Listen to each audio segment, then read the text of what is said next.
Shalom, selamat hari Minggu.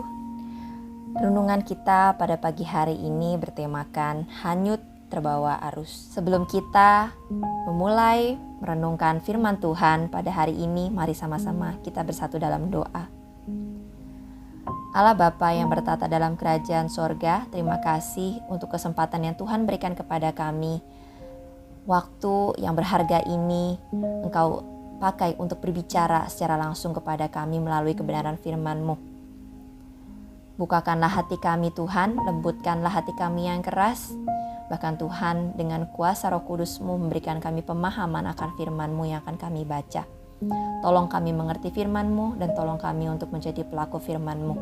Di dalam Kristus kami berdoa, amin. Bacaan Alkitab kita terambil dari Ibrani pasal yang kedua, ayat yang pertama sampai keempat. Karena itu harus lebih teliti kita memperhatikan apa yang telah kita dengar, supaya kita jangan hanyut di bawah arus. Sebab kalau firman yang dikatakan dengan perantaraan malaikat-malaikat tetap berlaku, dan setiap pelanggaran dan ketidaktaatan mendapat balasan yang setimpal, bagaimanakah kita akan luput jikalau kita menyia-nyiakan keselamatan yang sebesar itu yang mula-mula diberitakan oleh Tuhan dan oleh mereka yang telah mendengarnya kepada kita dengan cara yang dapat dipercayai, sedangkan Allah meneguhkan kesaksian mereka oleh tanda-tanda dan mujizat-mujizat dan oleh berbagai-bagai penyataan kekuasaan dan karunia Roh Kudus yang dibagi-bagikannya menurut kehendaknya. Kita akan mengalami kerugian yang amat besar apabila kita tidak menaruh perhatian yang penuh kepada hal-hal yang telah kita dengar dan hal-hal yang telah kita pelajari sejak kita menerima kasih mula-mula dari Yesus Kristus. Tentu saja, orang-orang yang melupakan kebenaran-kebenaran firman Tuhan akan menghadapi sebuah kerugian yang besar, bahkan kerugian yang tak terbayangkan. Mereka akan kehilangan harta yang jauh lebih berharga daripada ribuan emas, perak, dan juga permata. Jerih payah yang telah mereka habiskan untuk mendengarkan firman Tuhan itu pun menjadi sia-sia.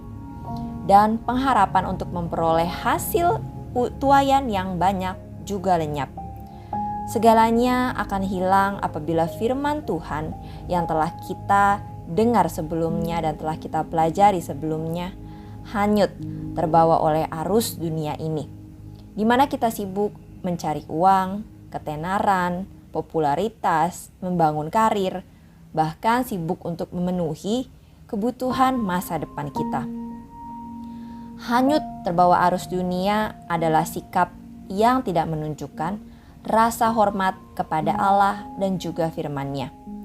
Lalu pertanyaannya, bagaimana agar kita sebagai anak-anak Tuhan tidak mudah terbawa oleh arus dunia yang menyesatkan? Yang pertama adalah mari kita sama-sama belajar untuk peduli dengan kebenaran-kebenaran firman Tuhan. Jika manusia bermain-main dengan firman Tuhan, maka firman Tuhan tidak akan pernah bermain-main kepada manusia.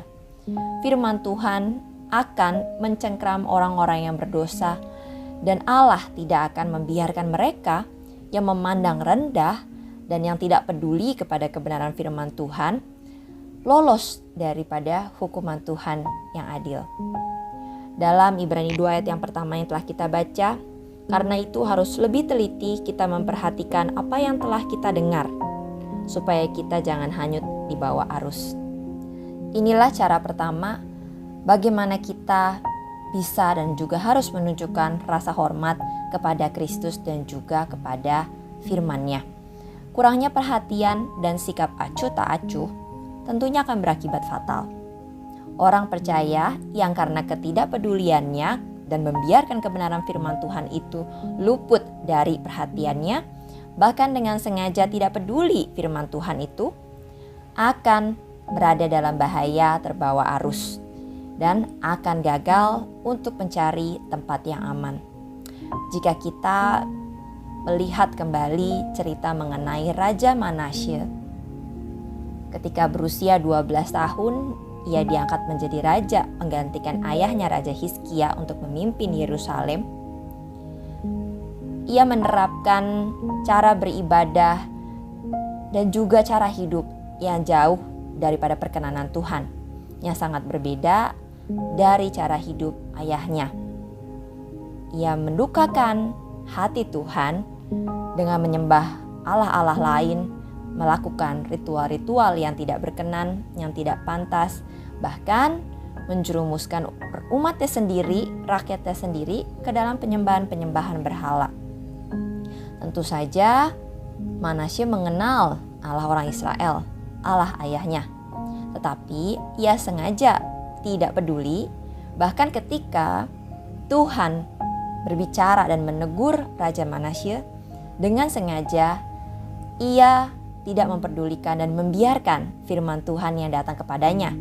Sebab itu hukuman datang kepada Raja Manasye dan juga rakyatnya, sehingga mereka harus dibelenggu, mereka harus dirantai, mereka harus ditawan, dibawa ke negeri Babel.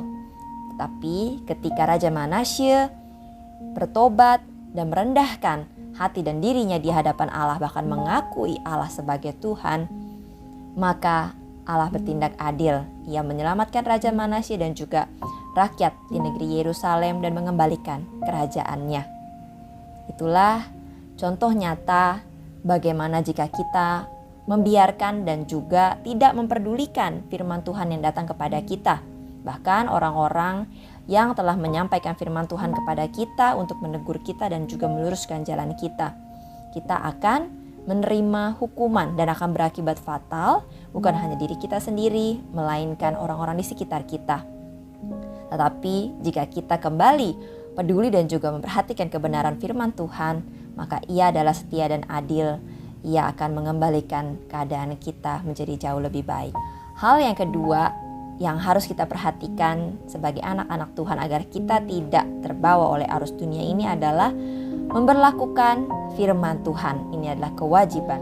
Seperti para penerima surat Ibrani ini, semua orang Kristen punya potensi, bahkan cenderung untuk tergoda dan mengabaikan firman Allah.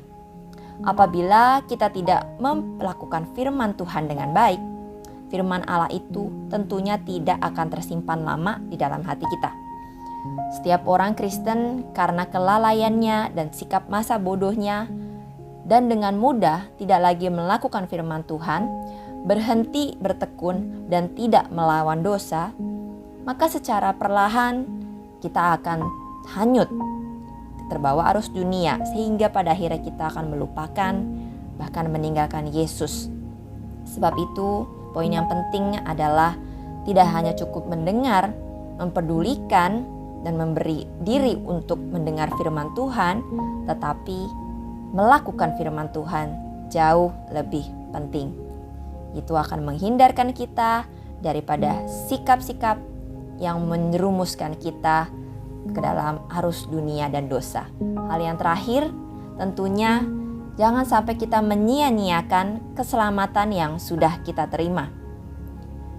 Di awal dikatakan keselamatan itu jauh lebih berharga dari apapun yang sangat amat berharga dipandang manusia di muka bumi ini. Keselamatan tidak ada gantinya, dan keselamatan itu adalah sebuah anugerah dari Allah kita sendiri, bukan hasil usaha kita, bukan hasil dari dunia ini, melainkan karena kemurahan Tuhan kepada kita. Injil atau firman Kristus itu juga adalah bentuk dari keselamatan. Keselamatan yang begitu agung hingga tidak ada keselamatan lain yang dapat dibandingkan dengan keselamatan yang daripada Yesus Kristus.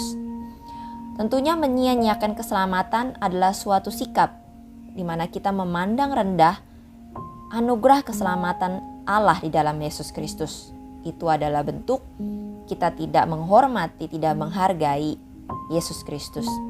Mereka yang menyia-nyiakan keselamatan dengan terus memberi diri, berbuat dosa, dan mengabaikan firman Tuhan, pasti tidak dapat terhindar dari hukuman dan murka Allah. Maka marilah kita semua sebagai anak-anak Tuhan berhati-hati agar tidak didapati oleh Tuhan Yesus kita berada di antara orang-orang berdosa yang tidak menghormati keselamatan itu.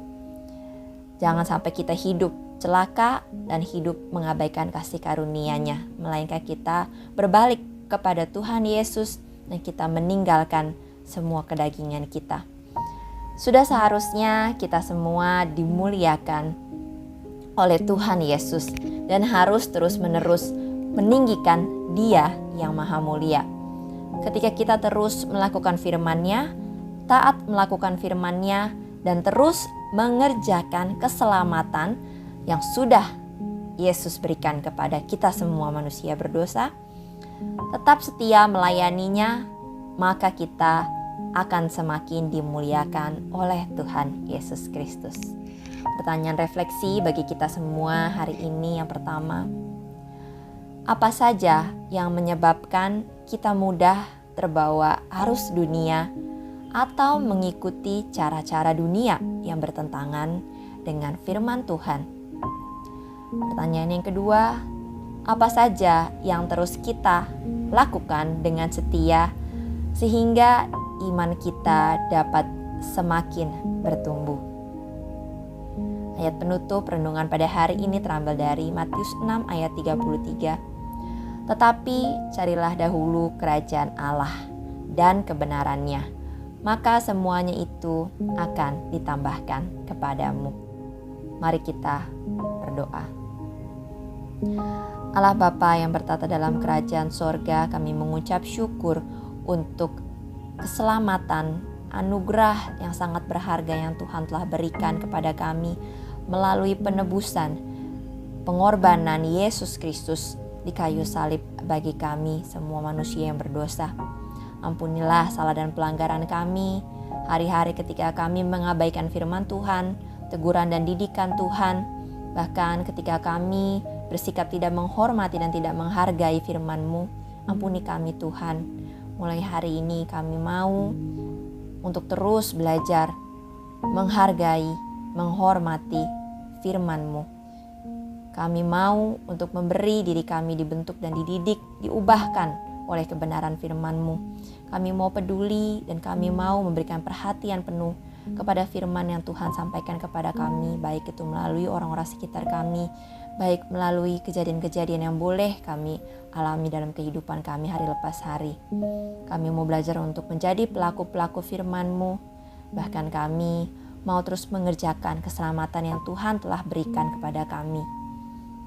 Tolong Tuhan, Roh Kudus-Mu yang terus memimpin langkah kami sehingga kami tidak berjalan serong, sehingga kami dapat terus menjadi teladan bagi orang-orang sekitar kami, dan Tuhan terus menyatakan kemuliaan-Mu melalui kami bagi orang-orang sekitar kami.